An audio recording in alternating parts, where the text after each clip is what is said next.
저는 오늘 여러분과 함께 선포한 사도행전 19장 1절에서 7절 말씀으로 너희가 믿을 때에 이와 같은 제목으로 말씀의 은혜를 나누기 원합니다.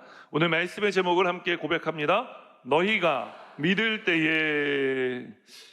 우리는 지난 4주 동안 오순절날 마가의 다락방에 말씀 붙들고 기도에 힘쓰던 제자들에게 임하신 성령님에 대해 나누었습니다. 그리고 곧이어 사마리아 성의 큰 기쁨 가운데 임하셨던 성령님에 대한 말씀을 나누었고, 그 다음 다메섹 언덕으로 이동해 그 언덕을 넘을 때 빛으로 바울에게 나타나셔서 이제 그의 눈을 가리심에 간절하고 사모한 마음으로 주님 다시 보게 하심을 기대하며 기다리던 사도 바울이 아나니아라는 사람의 안수를 통해 기다림 가운데 성령 받게 하신 이야기를 듣고, 지난주에는 연이어 고넬료라고 하는 한 가이사랴 지방에 살던 로마 백부장집으로 옮겨가 그가 사모하는 마음으로 말씀 들을 때 성령 받은 귀한 말씀의 은혜를 나누었습니다. 오늘 이제 사도행전에 기록된 성령 충만과 방언에 대한 말씀, 다섯 번째 말씀입니다. 에베소에 있었던 어떤 제자들이 성령 받은 이야기를 우리가 함께 나누기 원합니다. 오늘 말씀의 주 무대가 되는 에베소는 아시아의 보석이라 불릴 정도로 화려한 도시였습니다. 에베소는 항구 도시였어요. 그런데 이 아시아의 대표적인 무역 도시로 자리매김을 했던 도시였습니다. 제가 지난 성지순례 때 에베소를 가보니 귀족들이 모여 살던 거리가 있고 또 평민들이 살던 거리가 있는데, 귀족들이 살던 구역은 길 바닥도 대리석 모자이크로 깔아놨더라고요. 그리고 좀 전에 사진으로 보신 것처럼 셀수스 도서관이라고 하는 당시에 가장 큰 도서관이 자리하고 있었고, 또 아고라라 불리던 크고 작은 시장들이 많이 있었던 그 시장터들을 볼 수 있었습니다. 이 시장터들을 통해 알 수 있는 것 한 가지는 에베소에 사는 대부분의 사람들이 장사를 해먹고 살았다라는 것이었어요. 장사라는 사람들은요, 여러분 저처럼 셈이 느리면 안 돼요. 장사를 하는 사람들은 셈이 빨라야 됩니다. 그리고 실리를 따질 줄 알아야 되는 것입니다. 이런 에베소 사람들에게 복음을 들어 예수를 믿는다는 것은 어떤 의미였을까요? 그들의 셈법이나 실리적으로 따져봤을 때 손해가 분명해 보이는 터무니없는 것이었습니다. 왜냐하면 예수 믿는 사람들이 주로 하던 일은 생업보다는 예배를 먼저 드리는 일이었기 때문에 그런 거예요. 또 무엇을 했죠? 이익보다는 구제. 여러분, 구제는 누가 봐도 내 손에 쥐고 있는 것을 내놓아야 하는 것 아닙니까? 마이너스인 거예요. 그래서 이 에베소 사람들에게 예수 믿는 것은 쉽게 받아들일 수 없는 일이었을 뿐만 아니라 그저 터무니없는 일이었어요. 그럼 신을 섬기는 일은 어땠을까요? 세계 7대 불가사의 중에 하나인 아르테미스 여신의 신전이 세워졌을 정도로 굉장히 그 신을 잘 섬기는 또 많은 신전이 있었던 곳이 에베소인데, 신은 어땠을까요? 우리 2주 전에 성령대왕의 금요 성령대왕에게 오셨던 스페인 김영애 선교사님 말씀 들으셨죠? 말씀 들으신 것처럼 그 유럽 지역에도 많은 성자들을 신처럼 추앙하는데, 하루는 편의점에 전도를 하러 들어갔더니 그 편의점 가게 주인이 그 성자상을 벽을 보고 서 있게 돌려놨더라는 거예요. 그래서 아니, 이 성자상을 앞을 보게 놔야지 왜 뒤를 보게 돌려놓았습니까? 라고 물어보니까 그 가게 주인이 그렇게 대답하더라는 거예요. 아, 이 장사를 잘 되게 해주시는 성자인데 우리 가게 장사를 잘 안 되는 것 같아서 반성하라고 벽 보고 서 있으라고 돌려놨다는 거예요. 에베소도 똑같았습니다. 그들은 신을 섬겼지만 사실 그들의 섬김인 대상인 신들은 또한 그들의 이용의 대상이 되기도 했던 겁니다. 돈을 잘 벌게 해주는 대상으로 그 신을 이용 가치를 따라 섬겼던 거예요. 저는 오늘 말씀을 준비하면서 이 성경시대 에베소 사람들의 모습 속에 현대를 살아가는 사람들의 모습이 겹쳐 보였습니다. 왜냐하면 에베소 사람들과 오늘날 세상을 살아가는 사람들의 삶의 가치가 놀랍도록 같다는 생각을 하게 되었기 때문에 그런 것입니다. 셈이 빨랐고 실리를 따진 것입니다. 사랑하는 여러분, 그렇습니다. 우리가 살아가는 세상은 실리를 따지는 세상인 것입니다. 우리가 살아가는 세상은 구제가 인색한 세상입니다. 우리가 살아가는 세상은 신을 만들고 이용하는 세상인 것입니다. 이런 세상에 필요한 한 가지가 있다면 그것은 무엇이겠습니까? 여러분, 복음인 줄 믿습니다. 신을 만들고 이용하는 것이 아니라 참 하나님을 믿고 섬기는 것이 우리에게는 필요한 줄 믿습니다. 오늘 우리는 본문 속에서 신을 만들고 이용하던 에베소의 참 하나님을 믿고 섬기는 사람들이 아직 그리스도인이라는 말이 생겨나기 전이었기 때문에 제자라는 표현을 사용하고 있는데요, 이 제자들이 생겨났다는 소식을 듣게 됩니다. 제자들이 생겨난 곳에는 항상 무엇이 일어났습니까? 부흥이 일어나지 않았습니까? 그런데 오늘 에베소에는 이상한 거예요. 제자들이 생겨났는데 부흥의 소식이 들려오지 않는 겁니다. 오늘 사도 바울이 에베소를 방문한 이유가 여기에 있는 거예요. 사랑하는 여러분, 우리 신앙생활도 이와 같을 때가 있지 않습니까? 예수님 믿고 그분의 제자가 되었지만 삶의 하나님의 역사가, 신앙의 부흥이 일어나지 않을 때가 있는 것입니다. 주님의 사업이 되게 해달라고 우리가 기도하고 사업을 시작했지만 부흥의 시동조차 걸리지 않은 것 같다 답답할 때가 있는 것입니다. 우리가 주님 건강한 육체를 주시면 제가 주님 위해 살겠습니다 결단했는데, 그러면 이 부흥이 건강으로 딸려와야 되는데 병이 낫지 않아 오랜 동안 시름시름 앓게 될 때도 있는 것입니다. 묶인 물질의 문제로, 질병의 문제로, 또 여러 인간 간의 관계, 얽히고 설킨 관계의 문제로 답답한 마음을 가지고 부흥은커녕 메마른 인생을 살다 이전에 나오신 분들이 계시지 않습니까? 그렇다면 여러분, 오늘 이 예배에 잘 오셨습니다. 왜냐하면 하나님께서 오늘 그 모든 메마름과 그 고통하는, 또 부흥이 되어지지 않는 모든 삶의 영역에 다시 부흥을 시작하실 것이기 때문에 그런 것입니다. 오늘 말씀을 귀 기울여 들을 때 우리의 삶에 이와 같은 역사가 일어나게 될 줄 믿으시기를 주님의 이름으로 축원합니다. 그럼 이제 말씀 속으로 한 걸음 들어가 어떻게 해야 우리가 믿을 때 부흥을 경험할 수 있을지에 대해 말씀의 은혜를 나누기 원하는 것입니다. 어떻게 해야 믿을 때 우리가 부흥을 경험하고 또 이 부흥이 우리의 삶 가운데 일어날 수 있겠습니까? 성경이 오늘 우리에게 주는 첫 번째 메시지는 무엇이냐? 온전하게 믿으라는 것입니다. 여러분, 온전하게 예수 그리스도를 믿고 살아가게 되기를 주님의 이름으로 축원합니다. 함께 고백하겠습니다. 온전한 믿음을 가지십시오. 본문 2절 말씀 함께 읽겠습니다. 이르되 너희가 믿을 때 성령을 받았느냐? 이르되 아니라 우리는 성령이 계심도 듣지 못하였노라. 우리는 오늘 에베소의 복음을 외쳤던 두 사람의 이야기를 듣습니다. 첫 번째로 복음을 외친 사람은 누구였느냐? 아볼로라고 하는 사람이었어요. 아볼로는 어떤 사람이었을까요?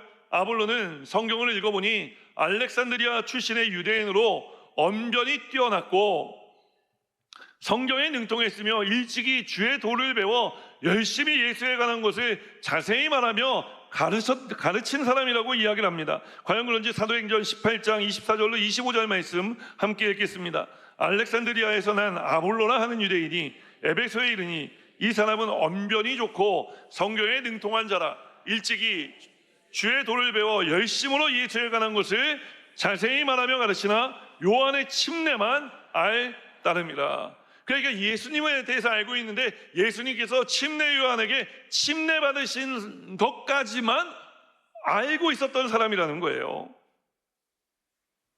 아볼로가 이렇게 에베소에서 열심히 가르치고 있을 때 고린도에 살다가 에베소로 이사 온 사람들이 있었어요. 그 사람들이 누구냐면 바로 브리스길라와 아굴라예요. 브리스길라, 아굴라 어떤 사람들이죠? 사도 바울과 가장 가까이서 함께 천막을 치며 동역했던 사람들 아닙니까? 이 사람들이 이제 에베소로 이사 오니 어딜 찾아갔겠습니까? 예배드리러 갔겠죠. 그래서 회당을 찾아갔는데 그 회당에서 아볼로가 전하는 복음을 들은 거예요. 아볼로가 전하는 복음을 들어보니 침례 요한 회개의 복음만 전하고 있는 겁니다. 그래서 예배 마친 다음에 브리스길라 아굴라가 조용히 아볼로를 불러서 어떻게 했느냐? 성경을 보니까 그 표현 그대로 말씀드릴게요. 하나님의 도를 더 정확하게 풀어주었다라고 이야기를 합니다. 하나님의 도를 더 정확하게 풀어주었다. 과연 무슨 내용이었을까요? 성경은 그 내용을 언급하지 않지만 우리는 충분히 그 내용을 추측해 볼 수 있지 않습니까? 예수 복음과 성령 충만을 가르쳐 준 것입니다. 그로 인해 어떤 일들이 지금 도처에서 일어나고 있는지를 그들이 보고 경험한 것을 고린도에서도 일어나고 있는 일을 아볼로에게 전하는 거예요. 이렇게 복음과 성령의 역사를 듣고 알고 배우고 깨우치게 된 아볼로는 고린도로 가고 싶었어요. 그래서 내가 또 고린도로 가야 되겠습니다 하니까 브리스길라 아굴라가 고린도에 있는 제자들에게 편지를 주는데 이렇게 써줬어요. 아낌없이 그를 영접하라. 그래서 아볼로는 고린도에 가 이제 말씀을 온전히 배우고 예수 복음을 듣고 충만하게 되며 성령 받아 이제는 좀 시간이 흐른 후에는 아볼로와 바울의 역할이 또 바뀌게 되는 이런 일들이 일어나는 것을 우리가 성경에 볼 수 있는 것입니다. 아볼로가 여러분 고린도에 갔을 때 거기 고린도에 누가 있었겠어요? 자, 맞힐 수 있는데요. 사도 바울이 있었어요. 사도 바울이 고린도에 있었다고요. 아볼로를 만나 저간의 사정을 들은 사도 바울은 이제 곧바로 어디로 갔겠습니까? 에베소로 간 거예요. 그렇게 사도행전 19장이 시작된 거예요. 그는 어렵지 않게 아볼로가 전한 복음을 듣고 제자가 되었다는 사람들을 발견하게 됩니다. 사도 바울은 그들이 요한의 침례 회개의 복음만 들었다는 것을 이미 아볼로로부터 들어 알고 있지 않았겠습니까? 사도 바울은 그들에게 그래 주저없이 이렇게 물을 수 있었던 거예요. 너희가 믿을 때에 성령을 받았느냐? 다시 확인한 겁니다. 그러니까 그 에베소에 있는 어떤 제자들이 뭐라고 이야기합니까? 이르되 우리는 성령이 계심도 듣지 못하였노라 라고 이야기합니다. 사도 바울이 다시 확인한 후에 이제 예수 복음을 전하는데 얼마나 지혜롭게 전하는지 몰라요. 여러분 우리가 복음 전할 때요 무식하게 전하는 게 아니라 지혜롭게 전해야 돼요. 사도 바울이 얼마나 지혜롭게 전했는지 한번 볼까요? 사도 바울이 복음을 전하는데요 이 에베소에 있는 어떤 제자들은 이미 침례 요한이 전한 복음을 믿은 사람들이었다 그랬어요. 그래서 사도 바울이 침례 요한이 한 말을 빌어 인용해 그들에게 예수 복음을 전합니다. 자, 4절 말씀인데요 우리 함께 읽겠습니다. 오늘 본문 4절 말씀. 바울이 이르되 요한이 회개의 침례를 베풀며 백성에게 말하되 내 뒤에 오시는 이를 믿으라 하였으니 이는 곧 예수라 하거늘. 믿음의 요체는 침례 요한이 행한 회개의 침례가 아니라 그 뒤에 오시는 예수를 믿는 것이라 사도 바울이 이야기한 거예요. 그러니까 침례 요한을 믿으니 침례 요한이 한 말도 이들이 믿지 않았겠습니까? 사도 바울이 예수 복음을 전했을 때 에베소에 있는 이 제자들은 예수 믿기로 곧바로 결단을 합니다. 곧바로 결단을 하고 예수의 이름으로 침례를 받아요. 침례 받고 난 다음에 사도 베드로가 한 일이 무엇이냐? 그들에게 안수한 거예요. 어떤 안수했느냐? 성령 받기를 위해 안수했다고 성경은 말씀하는 것입니다. 사랑하는 여러분, 오늘 이 에베소에 있었던 제자들, 에베소에 있던 제자들 아볼로에게는 반밖에 배우지 못했어요, 믿음을. 그러나 곧이어 사도 바울이 오므로 말미암아 그들의 믿음이 온전한 믿음 될 수 있었던 것입니다. 이처럼 복음은 한 사람이 다 전할 수도 있지만 함께 전하는 복음이어야 할 때가 있는 것입니다. 내가 혼자 복음을 전했는데 그 복음이 잘 전해지지 않는다. 여러분, 이웃들과 함께 가서 또 복음을 전하고 또 복음을 전하고 또 복음을 전하고, 그래서 우리 복음 전하는 모든 이들이 온전한 믿음 갖게 해 주어야 할 사명, 우리에게 하나님 맡겨주신 줄 믿습니다. 왜냐하면 우리가 예수 믿게 된 이유도 누군가가 우리를 찾아와 우리에게 이 복음 전해 주었기 때문에 그런 것입니다. 한 번의 복음이 아닙니다. 수십 번, 수백 번의 복음 전함을 통해 우리는 예수 믿고 구원받게 된 거예요. 목사님, 그럼 아볼로보다는 사도 바울이 난 것 아닙니까? 제가 좀 전에 말씀드리지 않았습니까? 사도 바울과 아볼로가 나중에 역할이 뒤바뀌기도 했다고요. 과연 그런지 우리 고린도전서 3장 6절 말씀 함께 읽어볼까요? 나는 심었고 아볼로는 물을 주었으되 오직 하나님께서 자라나게 하셨나니. 에베소에서는요, 아볼로가 심었고 바울이 물을 주었다고요. 때로는 우리가 이 역할이 바뀌고 또 바뀔 수가 있어요. 우리가 무엇을 하는지는 중요하지 않습니다. 우리에게 중요한 것은 누가 더 중요한 일을 하느냐가 아니라 우리가 복음을 전하는 삶을 살아가느냐, 그렇지 않느냐가 중요한 것입니다. 여러분, 우리 모두가 힘써 함께 복음을 전하는 삶을 살아가는 교회와 성도님들 되시기를 주님의 이름으로 축원합니다.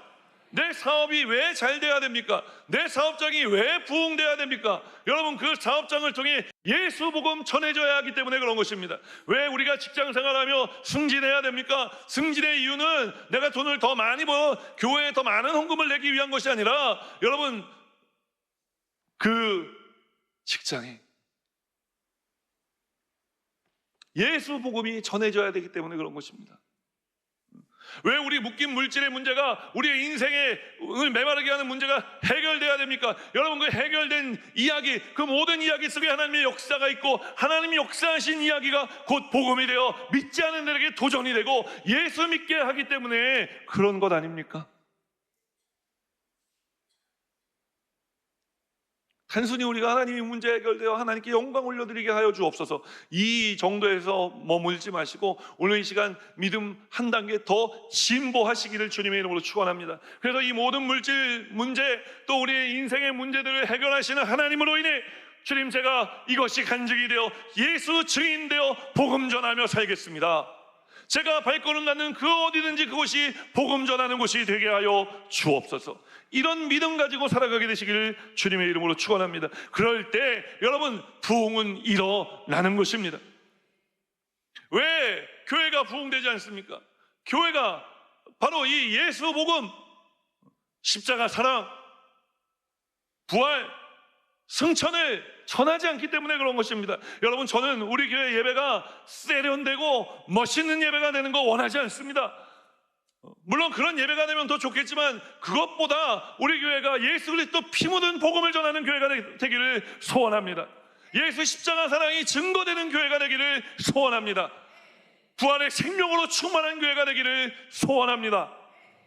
그리고 다시 오실 주님을 기다리는 교회가, 그런 예배가 성도들의 삶이 되기를 소원합니다.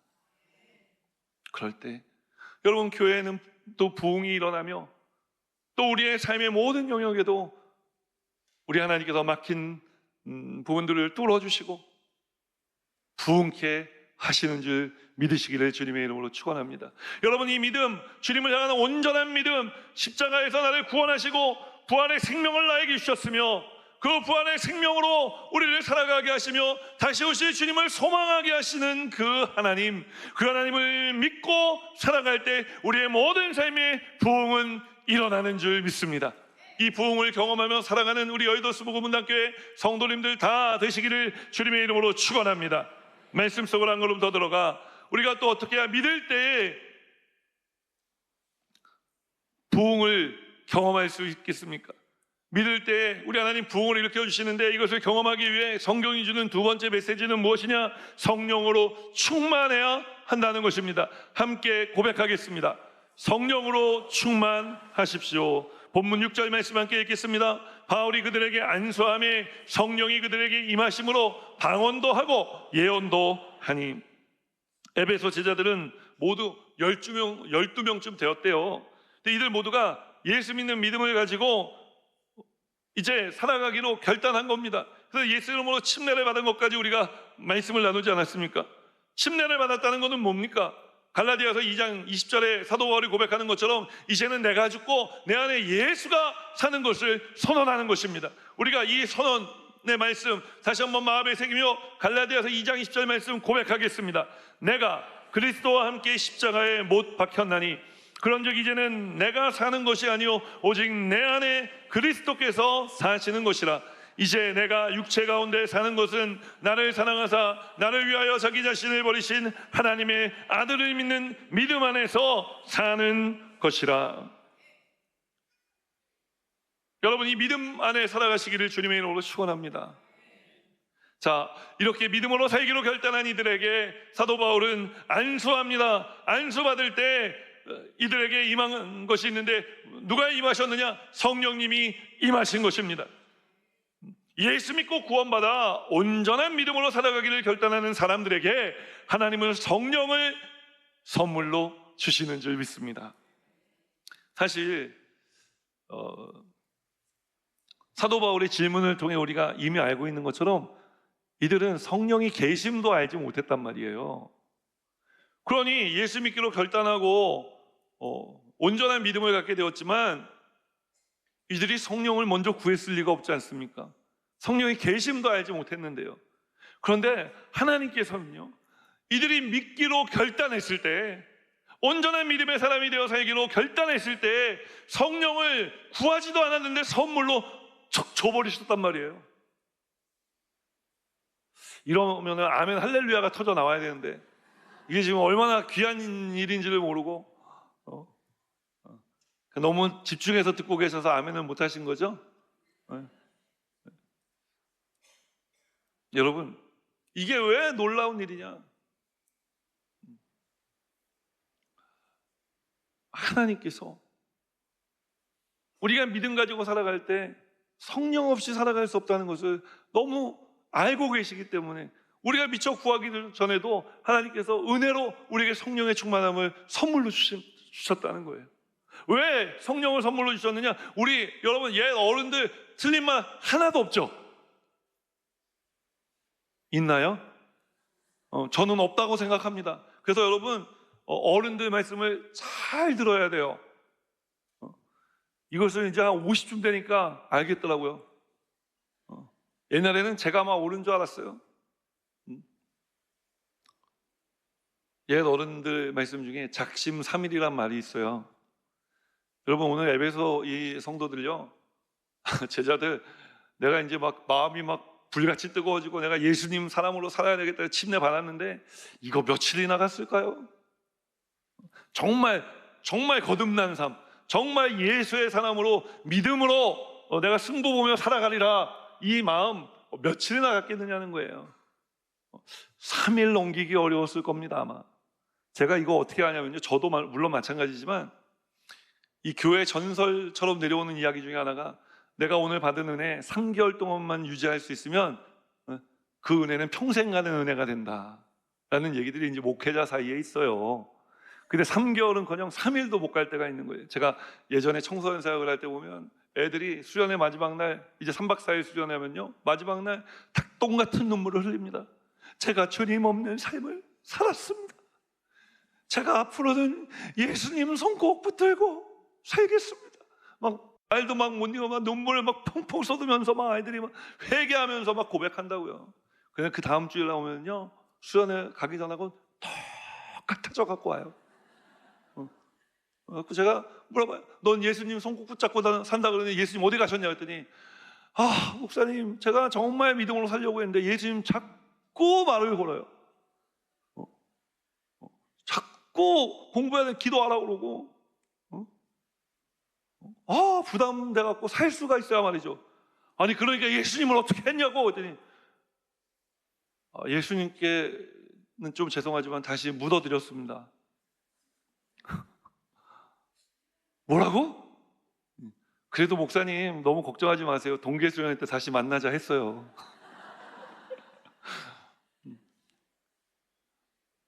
우리의 의지는 이렇게 연약한 거예요. 아이들이라 연약한 게 아니라 어른이 되면은 얼마나 더 유혹되는 일들이 많이 있습니까? 작심삼일이라고요. 그래서 이 작심삼일이 되지 않게 하기 위해서 이 너희들이 결단한 이 믿음 그대로 살아갔으면 좋겠다, 이 모습 보시고 싶으셔서 우리가 구하기도 전에 하나님께서 오늘 에베소에 있는 제자들에게 성령을 보내주신 것처럼 여러분 우리에게도 보내주신 줄 믿습니다. 믿을 때에 성령을 우리는 받는 거예요.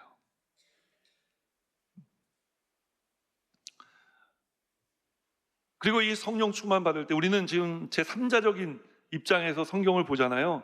그러니까 이 사람들이 성령을 받았더라 하니까 성령을 받았구나 생각하지만, 여기 현장에 있던 사람들은요, 바울이 안수할 때 어떻게 자기들이 성령 받은 줄 알았겠느냐는 질문이 생길 수 있겠죠. 여러분, 그런 질문 가지고 성경을 좀 보셔야 됩니다. 자, 어떻게 알았을까요? 성경을 보니까 그들이 방언했다고 이야기하는 거예요. 모든 성경에 성령 충만 받은 최초의 증거는 무엇이냐? 방언으로 나타나는 것입니다. 우리가 지금 그 본문의 말씀은 5군데를 5번째 살펴보고 있는 거예요. 성령 충만의 최초의 증거는 방언입니다. 그러나 여러분, 방언만 하나님께서 주시는 것이 아니에요. 하나님께서 주시는 많은 은사들이 있습니다. 왜냐하면 방언과 이어 무엇을 했다고요? 예언을 했다고 이야기를 하며, 예언 이외에도 고린도서에 보면은 많은 하나님 베풀어 주시는 은사들이 기록되어 있습니다.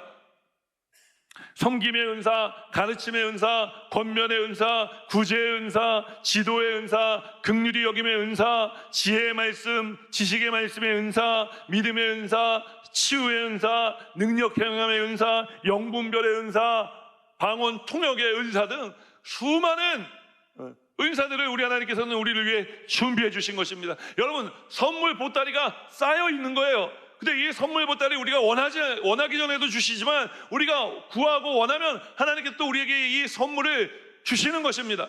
하나님께서 왜 이 선물을 주시느냐? 작심삼일되지 않기 위해서.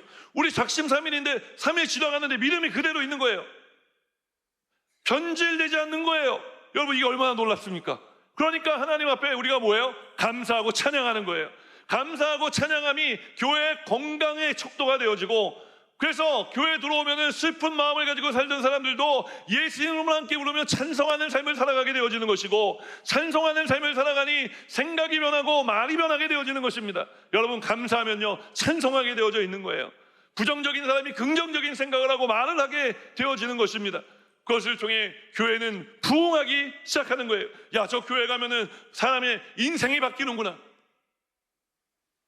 우리의 인생이 바뀌면요, 여러분, 우리의 손에 딸려있는, 우리의 발걸음 닿는 모든 일들도 다 바뀌는 것입니다.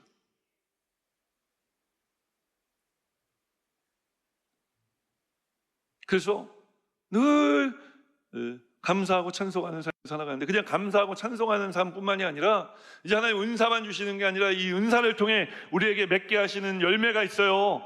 그것이 무엇이냐? 성령의 열매를 맺게 하시는 것입니다. 여러분, 기억하십니까? 성령의 열매는 다른 열매가 아니에요.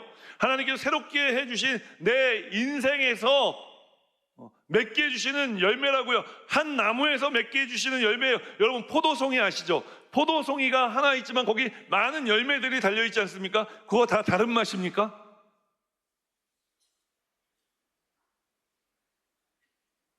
포도철이 지나서 대답을 못하시나? 샤인머스켓, 지난번에 어떤 분이 선물해 주셔서 먹어봤어요. 맛있더라고요. 그 얼마나 단지 하나하나 따먹을 때마다 왜 이렇게 달아? 왜 이렇게 달아? 왜 이렇게 달아? 왜 이렇게. 또 그렇다고 내년 5월에 또 샤인머스켓만 또 제가 참외 좋아한다고 얘기했다가 3년 동안 참외만 먹었는데 여러분, 하나의 열매인 거예요. 한 포도송인 거잖아요. 그렇죠? 나는 온유한데 나는 좀 양선하는 마음은 없는 것 같아. 아니에요, 여러분. 모든 열매가 다 동일하게 맺혀져야 되는 거예요. 그래서 성령의 열매는요, 하루아침에 맺혀지는 게 아니라 우리가 큰 아름드리 나무가 되었을 때 하나씩 더해지는 열매인 거예요. 그렇게 우리가 성령으로 충만함 받으면 은사와 열매를 하나님께서 맺게 해주시는데, 선물로 주시고 성령의 열매를 맺게 하시는데, 여러분, 이것이 얼마나 은혜롭습니까? 나는 인간이 원래 이런 성령의 열매를 맺을 수 있는 인간이 아닌데, 나는 어제와 같은 오늘의 신앙을 유지하며 살 수 있는 그런 힘 있는 사람도 아닌데, 성령님께서 나와 함께 있어서 내 인생을 지탱해 주시는 거예요. 그러나 날마다 주님이 지탱해 주시고 버텨주시기 때문에 우리가 오늘 이 믿음 생활하고, 오늘도 여러 가지 힘들고 어려운 일들이 있음에도 불구하고 하나님 성전에 나와 말씀 들으며 새롭게 하실 주님을 기대하게 되어지는 것입니다. 여러분이 믿음으로 살아갈 때 하나님께서 믿는 자에게 성령의 충만함을 선물로 주시는 줄 믿으시기를 주님의 이름으로 축원합니다. 그래서 우리가 이 성령 충만함과 함께 초대교회에 일어났던 놀라운 부흥의 역사를 누리며 경험하며 살아갈 수 있도록 우리 하나님 우리의 인생에 역사하시는 줄 믿으시기를 주님의 이름으로 축원합니다. 마지막 세 번째로 말씀 속으로 한 걸음 더 들어가 우리가 어떻게 해야 믿을 때 부흥이 일어남을 경험하며 살아갈 수 있겠습니까? 성경이 주는 세 번째 메시지는 무엇이냐? 부흥을 기대하라는 것입니다. 함께 고백하겠습니다. 부흥을 기대하십시오. 사도행전 19장 8절 말씀 함께 읽겠습니다. 바울이 회당에 들어가 석 달 동안 담대히 하나님 나라에 관하여 강론하며 권면하되, 하나님 나라에 대해 강론하며 권면했다는 거예요. 여러분, 담대하게 이런 하나님 나라의 이야기를 들으면요, 이 말에 넘어가지 않을 사람, 믿지 않을 사람이 없을 것 같습니다. 다 믿을 것 같은데 그렇지 않았던 것 같아요. 왜 도대체 이 하나님 나라의 일을 어떤 사람은 알아듣고 어떤 사람은 알아듣지 못하고 어떤 사람은 믿고 어떤 사람은 믿지 못했을까요? 그 이유를 사도행전 19장 9절은 분명하게 우리에게 알려주는데 함께 읽겠습니다. 어떤 사람들은 마음이 굳어 순종하지 않고 무리 앞에서 이 돌을 비방하거늘 바울이 그들을 떠나 제자들을 따로 세우고 두란노 서원에서 날마다 강론하니라. 마음이 굳은 사람들이 알아듣지 못했다고 이야기를 하는 것입니다. 마음이 굳은 사람들이 믿지 못했다고 이야기를 하는 것입니다. 사랑하는 여러분, 성령님이 우리 가운데 오셔서 하는 일은 메마른 우리의 땅에 은혜의 단비를 내려주시는 일인 줄 믿습니다.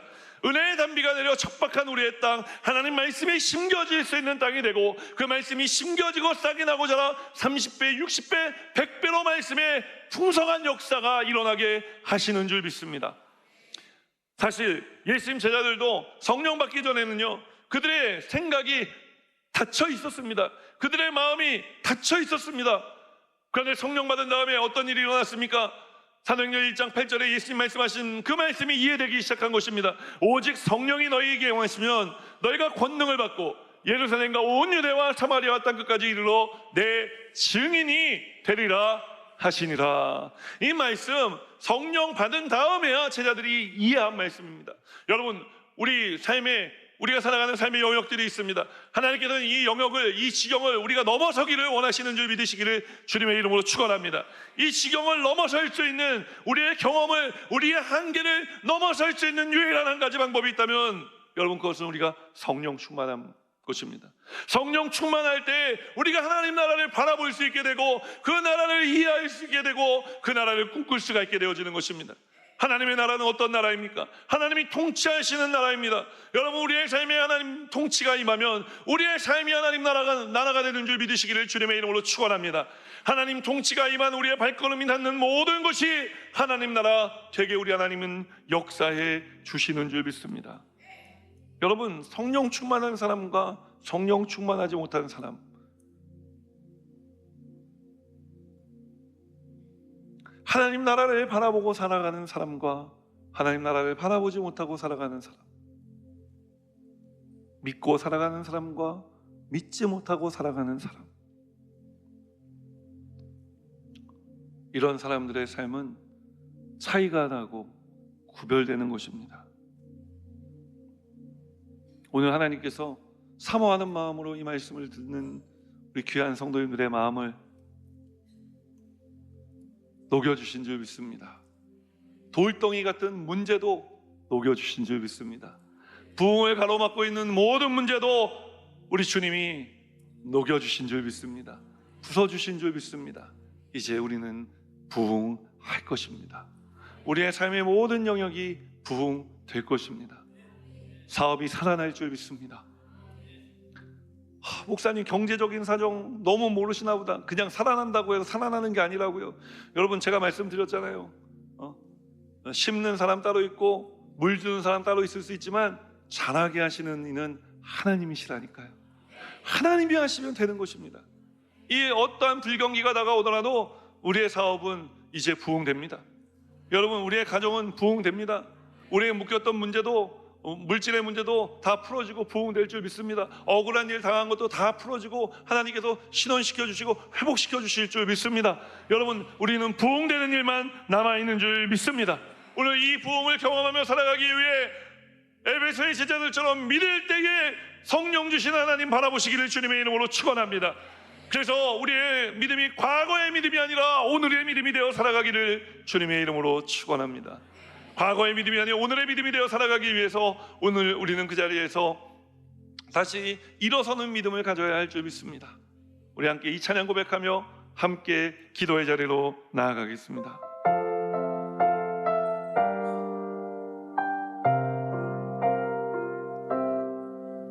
나는 내 마음에 복음이 흥했던 곳에서 다시 아버지를 만나고 주님 내 마음에 연약한 눈물의 끝에서 또 나를 반겨주시네.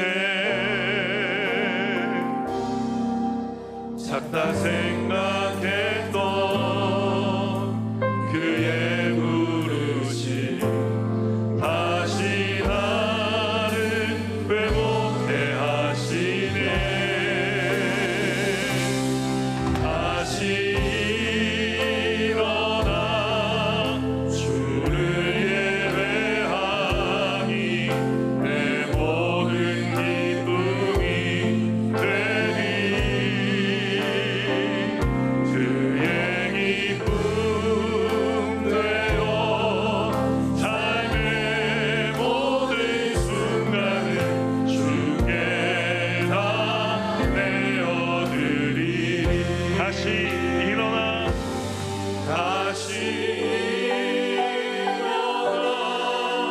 주를 예배하니 내 모든 기쁨이 그의 기쁨 되어 삶의 모든 순간을 주께 다 내어드리니. 우리 그 자리에 앉으시면서 말씀대로 살기 원하시는 분들은 가슴에 손을 얹어주시고, 아프신 분들은 아픈 곳에 믿음으로 손을 여려 기도할 때 자녀들 위해 기도하기 원하시는 분들은 머리에 손을 얹어주시기 바랍니다. 주님 말씀들은 그대로 살아갈 수 있도록 성령님 역사에 주옵소서. 아직 예수 믿지 않는 내 부모, 형제, 자매, 일가, 친척, 이웃들의 이름을 부르며 기도합니다. 주님 우리의 간절한 기도를 들으심에 가장 좋은 날, 가장 좋은 하나님의 때에 모든 식구들이 구원받게 하여 주실 줄 믿습니다. 주님 불가능한 일을 가능하게 바꾸시는 귀하신 주님, 우리의 믿음을 통해 성령을 주셔서 하나님 나라를 꿈꾸게 하시는 예수 그리스도 이름으로 축복하고 기도합니다. 아멘. 다시 한번 고개 숙여 기도할 때, 오늘 우리 예배 가운데 처음 나왔거나 주님을 멀리 떠났다 다시 돌아오기 원하시는 분들 계시면 그 자리에서 인도하신 분과 함께 또 본인의 믿음으로 그 자리에서 일어나시기 바랍니다. 여러분 우리의 인생은 들풀과 같아 오늘 피었지만 내일 질 수도 있는 인생인 것입니다. 하나님께서 오늘 구원받을 만한 기회를 주셨을 때 예수 믿고 구원받으십시오. 구원받아 오늘 이 에베소에 일어난 놀라운 부흥의 이야기의 삶에 여러분이 주인공이 되어 살아가시기를 부탁드립니다. 그렇게 내가 예수 믿고 구원받겠습니다 하시는 분들 계시면 일어나시기 바랍니다. 우리 일어나신 분들은 제 기도를 따라해 주시고, 먼저 예수 믿고 구원받은 분들은 이 기도를 도와주시기 바랍니다. 하나님 아버지, 저는 죄인입니다. 어디에서 와서 왜 살며 어디로 가는지 알지 못하고 방황하며 살았습니다. 저의 죄를 위하여 십자가에서 죽으시고 부활하신 예수님을 제 구주로 모셔드립니다. 저는 하나님의 자녀가 되었습니다. 지금부터 영원토록 주님과 함께 살겠습니다. 예수님 이름으로 기도드립니다. 아멘.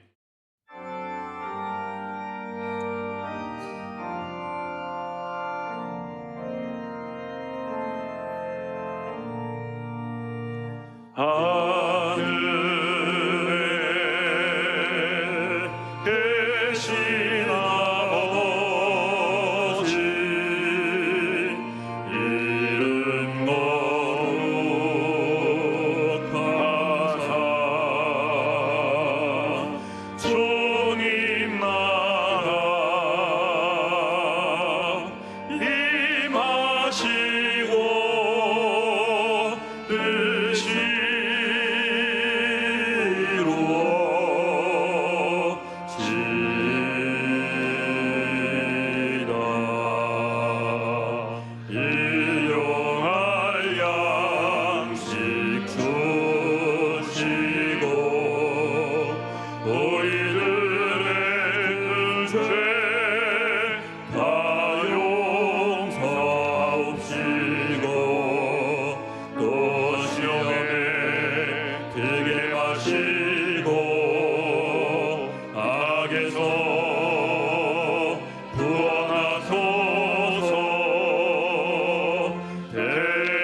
이제는 우리 주 예수 그리스도의 무한하신 은혜와 하나님 아버지의 크고 넓으신 사랑하심과 보혜사 성령님의 내주 교통하실 뿐만 아니라 삶 속의 능력으로 역사하시는 충만한 역사하심이 믿을 때에 성령받아 세상으로 나아가는 거룩한 주의 백성들의 삶에마다 이제로부터 영원토록 함께 하시기를 축원하옵나이다. 아멘.